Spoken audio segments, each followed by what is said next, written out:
శ్రావణ మంగళవారం నోములని, వరలక్ష్మి వ్రతాలని, ఈ శ్రావణ మాసం వచ్చిందంటే ప్రతి శుక్రవారం శనగలు అందరికీ వస్తూ ఉంటాయి కదా! శుక్రవారం, మంగళవారం. దాంతో నేనేంటంటే ఈరోజు వెరైటీగా కొబ్బరి శనగలతో కర్రీ చేశానండి. మా ఇంట్లో వాళ్ళకి చాలా బాగా నచ్చిందనమాట. మీ ఇంట్లో కూడా అందరికీ ఫ్రిడ్జ్‌లో శనగలు ఉండే ఉంటాయి. ఒకసారి ఇలా ట్రై చేస్తారని చెప్పేసి ఈ వీడియో మీతో షేర్ చేస్తున్నాను. చాలా చాలా బాగుంది. ఒక్కసారి తప్పకుండా ట్రై చేయాల్సిన రెసిపీ అనమాట. మొన్న వరలక్ష్మి వ్రతంవి అలాగే మంగళవారంవి శనగలు చూడండి ఎలా మొలకొచ్చేసాయో. స్ప్రౌట్స్ చాలా చాలా మంచిది కదండి. అందుకని ఈరోజు ఫ్రెష్గా మా ఇంట్లో కొట్టిన కొబ్బరి చిప్పలతో ఈ శనగలతో కూర చేశానండి. చాలా చాలా బాగుందనమాట. అసలు బాగుంటే మీతో షేర్ చేసుకుందాం, లేకపోతే లేదని ఒక ట్రైల్ వేసానమాట. ఏదైనా కొత్త కొత్తవి చేయటం అంటే నాకు చాలా ఇష్టము. కర్రీస్ కనిపెట్టి చేయటం ఇలాంటివి. ఆ స్ప్రౌట్ శనగలను బాగా కడిగేసి కొంచెం ఉప్పేసి ఇలా మెత్తగా ఉడికించేసుకున్నాను. ఇప్పుడు పచ్చి కొబ్బరి, ఫ్రెష్గా కొట్టిన కొబ్బరి లేకపోతే ఫ్రిడ్జ్లో ఉన్నదైనా సరే ఒకసారి కడిగేసుకోండి ఫ్రిడ్జ్లో ఉంటే. ఇలానైతే తురిమేస్తున్నాను అనమాట.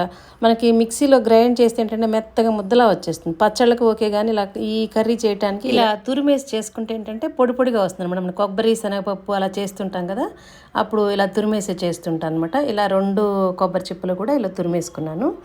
ఇప్పుడు దీన్ని మనం కర్రీ చేసుకుందాం. స్టవ్ మీద ప్యాన్ పెట్టుకుని కొంచెం ఆయిల్ వేసుకుని లో ఫ్లేమ్లో పోపు దినుసులన్నీ శనగపప్పు, మినపప్పు, ఆవాలు, జీలకర్ర, 2 ఎండుమిర్చి కూడా వేసేసి ఈ పోపు అంతా బాగా వేగిన తర్వాత ఈరోజైతే ఈ కర్రీని వెల్లుల్లి వేయకుండా చేస్తున్నానండి. వెల్లుల్లి వేస్తే కూడా ఇంగు ప్లేస్లో చాలా బాగుంటుంది అనమాట. ఇంగు వేసేవాళ్ళు ఇంగుతో, వెల్లుల్లి ఇష్టపడేవాళ్ళు వెల్లుల్లి రెబ్బలు వలిచి వేసుకోవచ్చు. ఈ పోపు అంతా వేగాక ఇంగు కూడా వేసాక పచ్చిమిర్చి, కరివేపాకు కూడా వేసి పచ్చిమిర్చి బాగా వేగిన తర్వాత కొంచెం పసుపు కూడా వేసేసి ఇంకా మనం తురిమి పెట్టుకున్న ఈ కొబ్బరి అంతా వేసేసుకోవటమే. ఇదంతా వేసి బాగా కలిపేసిన తర్వాత కొంచెం కారం, మనం పచ్చిమిర్చి వేసినా సరే కారం కొంచెం వేస్తే ఇంకా బాగుంటుంది అనమాట. దీనిలో నేనైతే కొంచెం ధనియాల పొడి వేస్తున్నానండి. ధనియాల పొడి ఫ్లేవర్తో కూడా ఈ కర్రీ చాలా బాగుంటుంది. టేస్ట్కి సరిపడా సాల్ట్ వేసుకోవాలి. మనం ఇందాక శనగలు ఉడికేటప్పుడు కొంచెం వేసాం కాబట్టి చూసుకొని జాగ్రత్తగా వేసుకోవాలి. శనగలు చూడండి ఎంత మెత్తగా ఉడికిపోయాయో. ఇప్పుడు ఇదంతా బాగా కలిపేసుకుని దీనిలో ఫైనల్గా కొంచెం కొత్తిమీర వేస్తే ఈ కూర అయితే అన్నంలోకి, చపాతీల్లోకి చాలా టేస్టీగా ఉంటుందండి.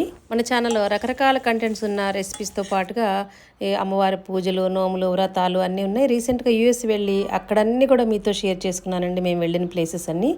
ఈ వీడియో ద్వారా ఫస్ట్ టైం చూస్తున్న వాళ్ళు ఎవరన్నా ఉంటే ఒకసారి మన ఛానల్ని విజిట్ చేసి వీడియోస్ అన్నీ చూసి మీకు నచ్చితేనే మన ఛానల్ని ఫాలో అవుతుండండి. బాగా నచ్చితేనే సబ్స్క్రైబ్ చేసుకోండి.